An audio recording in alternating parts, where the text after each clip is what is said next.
Ron, you got a minute?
All right, is everybody ready to get started with community development? Yes.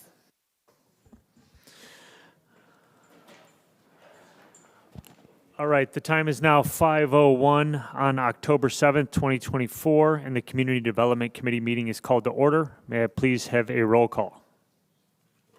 Chairman Hayes, Present. Alderman Felix, Present. Alderman Florian, Present. Alderman Donenworth, Present. Alderman Martinez. Present. Thank you. May I please have a motion and a second for approval of the meeting minutes for the September 3rd, 2024 Community Development Committee meeting? So moved. Second. First from Alderman Martinez, the second from Alderman Felix. Are there any questions?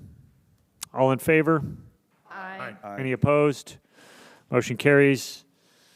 We have a public hearing. Can I get a first and a second or do we just vote on the public meeting? Just vote? Okay, all right. The public meeting is now opened. CDBG, would you like to address the committee meeting? Yes, good evening. So I'm here before you tonight to talk about the amendment to the program year 2024 annual action plan. When we put in the action plan, we have to account for only the amount of money that we receive for that year. So our yearly allocation, as I have the form in front of you, so the allocation amount was $736,025. That was the amount. So I went back and I had to do an amendment to include the other amounts that were available to us for programming. And so I printed that out so you can kind of look like where it was and where it went to. So as you can see, the public services remained the same. We kept the same people, same amount, same funding. However, when we go down to public infrastructure and facilities, we deleted or we got rid of, took the funding away from the lead service line replacement program. And that's due to two things: timing of when we're able to get those projects done, and for us to be able to spend the funds in a timely manner. And secondly, because of the decrease, we normally have a cushion. We don't have a cushion anymore. So we tried to make the most out of the funding that we had. So we took that away. However, we still have the sidewalk program for program year 2023. We still have that money that we have allocated that we have to pay for. I actually have that invoice on my desk right now that I have to process. And then the other one, we kept the sidewalk program for program year 2024, but we decreased it by $25,000. And again, that has to do with timing and when they're able to do the sidewalks and get the money spent so that we don't run into a timeliness issue with the spending of our funds. So I decreased that amount to that. And then we did Waukegan Park District for Hingston Park, $50,000. So public infrastructure went from $275,000 down to $200,000. Waukegan Park District, we have a really good relationship with them. They do well with their projects. They spend their money real fast, and we have no issues with that. So that works great for us. The other section we have is economic development. So we have the micro enterprise small business grant program. You see that there is no money there. However, we do have money available for that program, but because that money was COVID money, you cannot account for it here in the program year 2024. So you can't put it in there. we're still spending that out of technically when we got it, program year 2019, 2020 funds. They like that to be separated in their whole, it's a whole little pot. So I cannot include that there. However, that program is available this year for small businesses who qualify. The other thing is the facade improvement program. So we have an ongoing project right now, 1401 Washington Street, Delia's Daycare Center on Buttrick in Washington. That's our project that we're working on currently. And so we had that funding set up available for that. So I wanted to be able to show you that we're carrying it over and that we're going to be using that funding as well. So that's what's reflected in for economic development. Housing rehabilitation program, we had initially just put $69,528.36 there for emergency rehabs. However, we are way beyond that already. So we're increasing that amount to actually $300,000, which the difference between that is at $230,471.64. So you add those two together, you get $300,000. So we've allocated $300,000 to the housing rehab program. Now that was for the emergency portion. Our substantial rehab, we are going to be getting that funding from our home dollars, which are through the consortium through Lake County, which we cannot account for that in our action plan because that's home funds, that is separate. So, so that's not there, but that's where our substantial program will be paid out of. And then with planning administration and admin, that remained the same. And so that is the gist of the amendments. And also you have in the corner box, that's the available funding that we have left over in those program years. And so we're pulling from that money to be able to fund all of the projects. Any questions? I got a couple for you. Okay. All right. The COVID money, is there a timeline that it needs to be spent by? We do have a timeline. They extended the timeline. I can't exactly tell you how much longer, but they did extend it. Okay. And we are not in fear of losing it. Okay. So it will be spent. All right. So, And like, can you give us an idea of what that money could be used for? you need to prove that you had some type of disturbance due to COVID. So you were affected in some way. I mean, we could have chosen it to fund food pantries, or we could have chosen it to fund homeless. I mean, we could have a number of things that were affected by COVID that you could justify using it for. We could have did it for anything like that. Okay. In this case, we're working with the small business to try to get them hold as much as we can.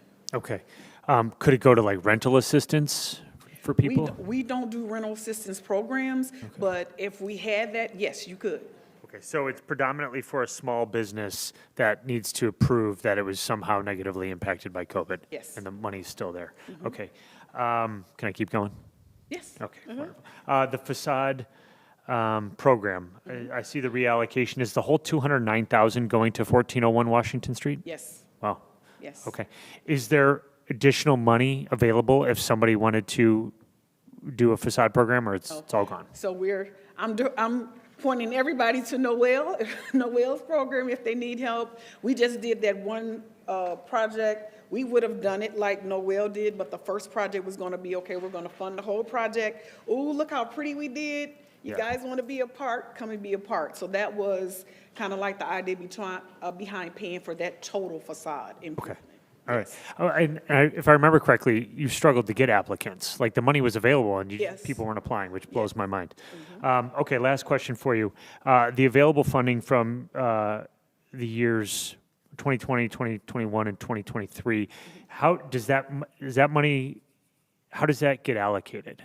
It's how we're doing it now. Okay. So every year we do the action plan and we do our allocation like this.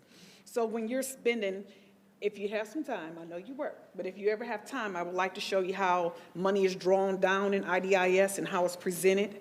So when you go to fund a project and when you go to spend money out of a project or to draw from it, you can choose different funding to draw from. So that's why it looks funny like that, like it's not in order, because like all of 2022 it has been spent, it's all gone.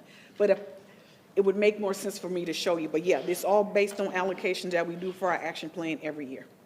That's really helpful. So we have the 736.25 for the 2024 allocation amount, and then Yes. we have an additional 452,000 that is also available from prior years. Yes, and that's what's distributed throughout here. Okay. Got it. Okay, that's helpful. Any other questions? Alderwoman Bolton? Yes, thank you for being, articulating the process. Oftentimes, I'm approached with the issues of they're applying for monies, businesses, but they're often rejected.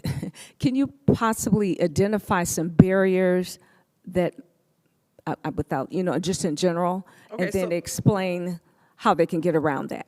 Okay. Well, the program has qualifications, so if they're not meeting the qualifications, then they're not going to qualify.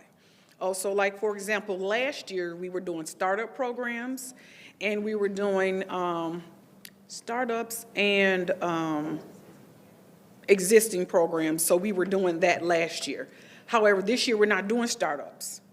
And last year, you could have any number you could have as many employees as you could have.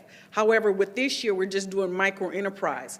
That's more specific. You don't do startups with micro enterprise. We're not doing startups. And you can only have 5 people in your entire business, and that includes the owner.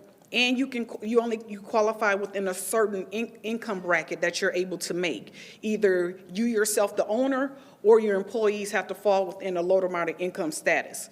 So it's because they're not qualifying that they're not able to qualify for the programs. Now, we've given, I think it's a total of 35 businesses money.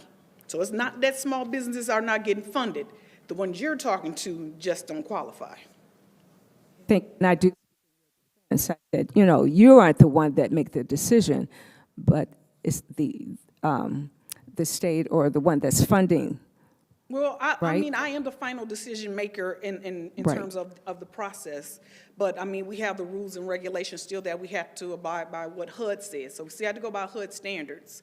And then we set up our policy for the program. And so they have to be able to fall within that. If they fall within that, we fund it. Like I said, we funded, I want to say over 35 small businesses in the city of Waukegan. So several people have taken advantage of the program, was able to qualify for the program. A lot of them were not. So. Thank you so much. Any other questions? Yeah, I'm sorry, mine's more of a comment, but first of all, I want to commend you and your staff. I think you guys do an incredible job. You guys are Thank so you. friendly. You guys definitely show improvement throughout the city, and I commend you personally for that. My question is with the housing and rehabilitation program, I do know that there's a waiting list. How is that line moving? So we get so many emergencies. So it's like for the people who are in line that's on there for a substantial, they're getting knocked out of the way. They're still there, but it's like people are still getting on top of them. So it's like some people, I've been on it for a couple of years. It's because we have emergencies ahead of you. And so they're still in their position, but it's people coming before them because they have an emergency. If somebody has sewage coming into their home and someone comes in for the program just to get windows done, that's not an emergency. That's on the substantial list, so you have to wait. But the sewage is going to be the emergency. Furnaces are coming up.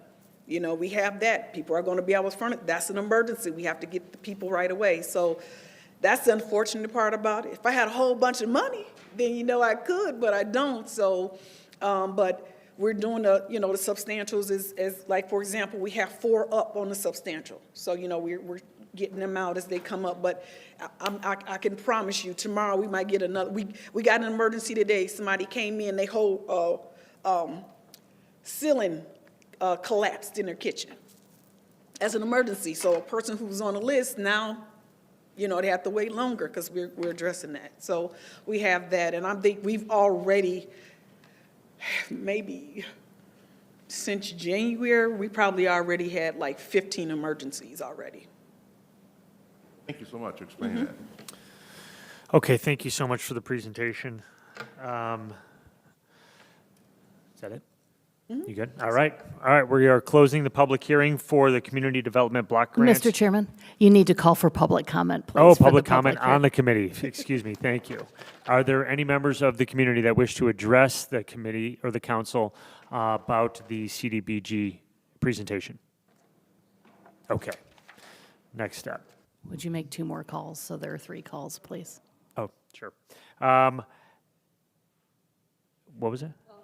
Just call 3 times total. Oh, okay, 3 calls. All right, going once. Going twice.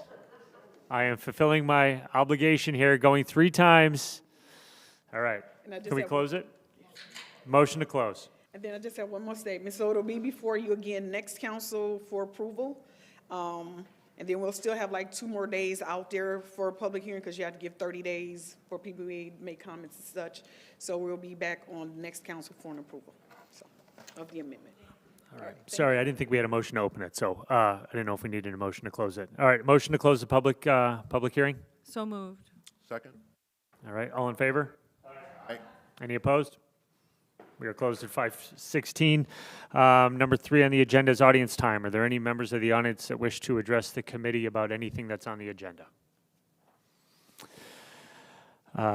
Going once, going twice. All right, fair enough. Old business, there being none. New business, can I get a motion and a second for agenda item 5A? So moved. Second. All right, first from Alderwoman Florian, a second from Alderman Donilworth. Agenda item 5A is an ordinance amending a conditional use permit for a recreational cannabis craft growing establishment at 99 West Greenwood Avenue to update the applicant information. Are there any questions?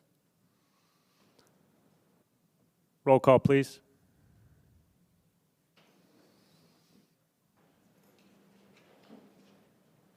Sorry, Mr. Chairman. Oh, that's okay. Alderman Martinez? Aye. Alderman Florian? Aye. Alderman Donenworth? All right. Alderman Felix? Aye. Chairman Hayes? Aye. Motion passes. Can I get a first and a second for agenda item 5B? So moved. Second. First from Alderwoman Florian, a second from Alderman Donilworth. Agenda item 5B is a resolution approving a professional services agreement for the Opportunity Collaboratives for workforce development, feasibility analysis, and recommendations with OBE advisors and Insight Strategic Concepts. Are there any questions to agenda item 5B? Roll call, please. Alderman Martinez? Aye. Alderman Florian? Aye. Alderman Donenworth? All right. Alderman Felix? Aye. Chairman Hayes? Aye. Motion passes. Can I get a first and a second for agenda item 5C?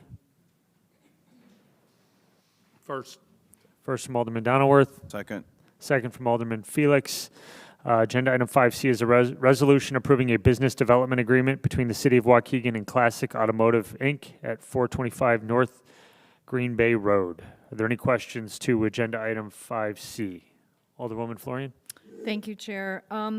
So I recently purchased an automobile from these guys, and, a car is a pretty big, has a pretty big price tag, no matter what kind of car you buy. And when you pay sales tax, it's over and above the price of the car, right? So let's say for easy numbers, we'll say the car was $40,000.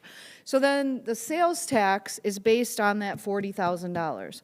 And the $40,000 price is what the car dealership determined the car is worth, right? So what they put into it as far as building it, shipping it to Waukegan, displaying it for sale, hiring a salesman, all the things that go into what it costs to deliver a car to a new customer. So the sales tax had nothing to do with the price of the car other than it's a percentage of that number. It has nothing to do with the car dealership at all. That's tax money that's due the City of Waukegan. And when I bought my car, I bought it with the intention that that money stayed in our community, that's something that is an advantage to the City of Waukegan. And with this agreement, I kind of feel like it's almost like extortion in a way. Like they're saying, well, if you don't give us some of your money, we're leaving.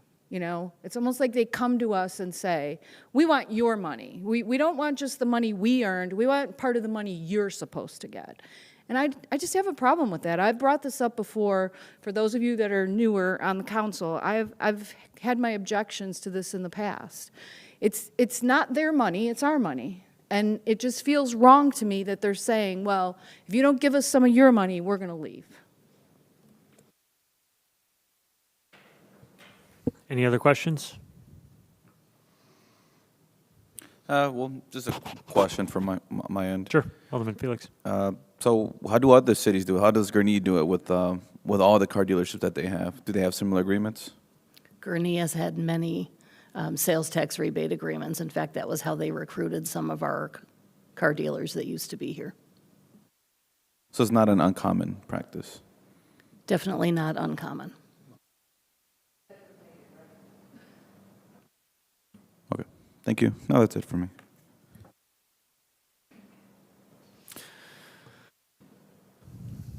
Anything else?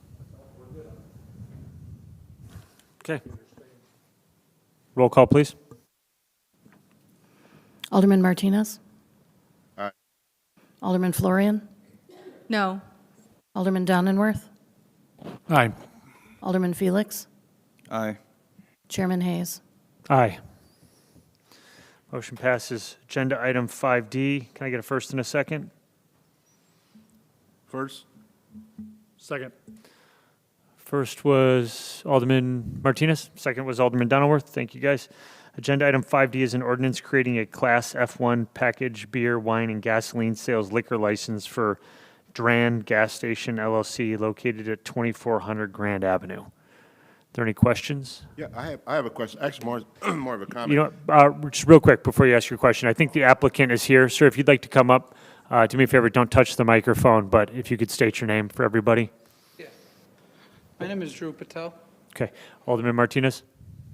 Well, actually, because I know that when we had our alderman's briefing that this was going to be put on hold, and there was no definite answer as it was going to be put on the agenda, but now I do see it on the agenda. Is there no way we can hold off on this? I need some more information on this. So you're asking to hold it over? Yes, sir. Okay. Please. Since the applicant is here, does anybody have any questions for him? We can certainly do that. If he's here, if anyone's got anything. Alderwoman Florian? Hello. In looking at your application, I have a couple questions. So, you don't have a doing business name, so you're gonna just use the Dran Grand gas station? is our Okay. company name. We have a DBA that we register for. Okay, so maybe you might want to just provide that to the city, just so we have that as part, Okay. because you left that blank on the application. And then, let's see, oh, this is not wanting to scroll for me, of course. So on page 4 of the application, let me get there, sorry. So you own or manage 3 other locations? Correct. But you have listed, when we ask, is there going to be a manager for this, you say no. So you're going to be running 4 different businesses So yourself? we don't have a designated manager at the moment right now. Mm-hmm. So as of right now that I own the location, I'm the one that's going to be operating it. Okay, so then when he gets a manager, Noel, does he need to update that information? Because doesn't that person have to meet certain qualifications? Our finance staff is telling me yes. So you heard that, right? Yeah. Okay. And then it was pointed out by staff, and I noticed this myself too, in the lease agreement, the leasee and the leaseor are the Yeah. same person. So you're leasing it from yourself? So basically, I own the real estate and the business itself. Just to make it easier for the sales tax and everything, we try to keep the business and the real estate separate corporation. Okay. But they both go to me. All right, and then in one section of the application, you say you're going to be open 24 hours. Correct. But in another part, you say you're only going to be open from 5 a.m. to 12 a.m. So basically, we changed the time to make it 24 hours because we seen there was a couple down the street that's open 24 hours, so. So you probably need to update that too. Yeah, there was an updated page that I sent in. Okay, maybe I just didn't get that. And then in your marketing summary, I didn't write down the page number. Let me see if I can get to that. You talk about your sales, and you say that, where is it? I think it's at the end. Yeah, here it is. So you say that Convenience store sales are going to be 50% of your Yeah, sales. Like our sales are, yeah, 50% off. Okay, then you say gas is going to be 50%, so that's 100. Then you say tobacco is going to be 15 and alcohol is going to be 25. So that totals 140%. Over 100, yeah, yeah. So, sorry, just my understanding was like 50 as in like that including everything, like miscellaneous groceries, cigarettes. Well, but still, you can only have 100% of Correct, sales. correct. So that other 50 was like gasoline and that other main is the 50 with the breakdown of beer and cigarettes and snacks. Okay. All right, and then my last question is, your alcohol policy, you talk about serving alcohol. You won't be serving alcohol. Yeah, it was an off-premise that I think it was a mistake on the application that I So made. that and then probably that needs was to be too. updated as well, That to was updated. include exactly what you're going to be doing, because you're talking about they can't overserve people, and, I mean, you're not going to be doing that at this No, definitely location, not. so. All right, thank you. Is Patel? an updated application required then? Or do we have amendments to the application already? I don't think that it's technically required, but if those are the questions that the aldermen are asking, I would advise the applicant to respond to all the questions with an update. It was updated prior to this meeting. Okay.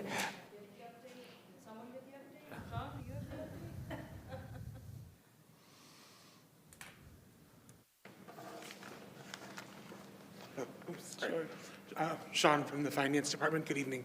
I will go over our records to see if we received anything recently, and we'll send you an update. Thanks, Sean. Thank you for being here tonight. If I would work with Sean and anyone else at the city to get your application updated and make sure you have everything good to go. Do we need to vote? Oh, sorry. I'm sorry, then, can I just ask one more question? So do you already own this establishment? Yeah, so we recently purchased 2 in Waukegan. There was a 2 location that we just acquired 2 months ago. So are you serving liquor now there? No. You've taken your liquor out? Yeah. Okay. So, as of right now, we're still we have a contract with the previous seller to still operate under their company, which was. Right, but you can't use their liquor license. We're still operating the business under them. We have a contract with them, so. But the city of Waukegan doesn't allow you to use someone else's liquor license, am I right, Sean? That is correct. Are you selling liquor right now? Currently, yes. We still operate under their corporation. Have you taken over already, or you're just in there? No, we have took over. We have our management running it. Kelly? So sometimes you'll see when there's a sale of assets or a business, that there's a management agreement whereby the management company is still operating until they can get their liquor license, but I don't know if that agreement was included in the packet. No, it was not included in the packet, the agreement between us and the previous. So I think what would be important here is to update this application with that agreement so that Okay. finance can see it and also that the council members Yes, here we can can see do it too. that. We can do that. Thank you. Any other questions? Oh, Alderman Martinez? Hi, Mr. Patel. My name is Juan. I'm the Third Ward Alderman. My question to you is the fact that with the recent rash of so much crime going on in that area, of course, we have a very strong problem with the homeless people. Yeah. That they solicit. I'm sure I'm sure you see that. Yeah. What is your solution, or how do you plan on what is your approach to find a favorable solution to stop that from happening? I know you only have a certain amount of stuff that you can do, but I mean, what is it that you're going to do to avoid that or try to deter that from happening where they're soliciting that? Because right now it is out of control. Yeah. And the last thing I want to do is kind of fan those flames. I want a resolution of what you're going to do. So prior to us taking over, there was not much happening because the previous management that was there, they had less stuff happening. There was less people, homeless around the building. We just don't make it friendly for them to be around. Overall, they quit serving alcohol to them, which is the main reason they'll be around the business at all time. So as of us, after us taking over, we no longer serve them because of they're obviously intoxicated or just looking for alcohol around our business. Okay, thank you. Okay, sir. So Alderman Martinez has motioned to, requested that this be held over till the November 4th meeting. So what that means, correct me if I'm getting this wrong, but this committee will reevaluate your application a month from now at the next Community Development Committee meeting. And at that point, it may or may not move on to the city council. Okay. Okay? So if anything, any missing information would be requested during that time? It's been requested now. So you can speak with Sean here in a second, but everything that's been requested this evening, in addition to that management agreement, I would suggest that you submit it to the proper channels to make sure that we all have an opportunity to evaluate it. Sounds good. We'll do Okay, that. thank you for being here. Thank you. May I add, Mr. Chairman, that management agreement should be provided immediately, like tomorrow, Okay, we'll do that. so that you don't have an enforcement issue. Yes, we'll do that. Thank you. Thank you. All right, item D having been held over, items E, F, and G are postponed until the November 4th meeting. I'll just add, if anybody has questions about those items, I've met with the owners of some of the businesses. So if you'd like, give me a call or shoot me an email. I'm happy to talk to you about what I've learned so far. And then I can also update you on anything that I learned going forward before the November 4th meeting. So if you have any questions, just let me know. Agenda item 6, reports, communications, and information. There being none. Number 7, motion to adjourn. So moved. Second? First by Alderwoman Florian, second by Alderman Martinez. All in favor? Any opposed? We are adjourned at 5:32. Thanks, everyone.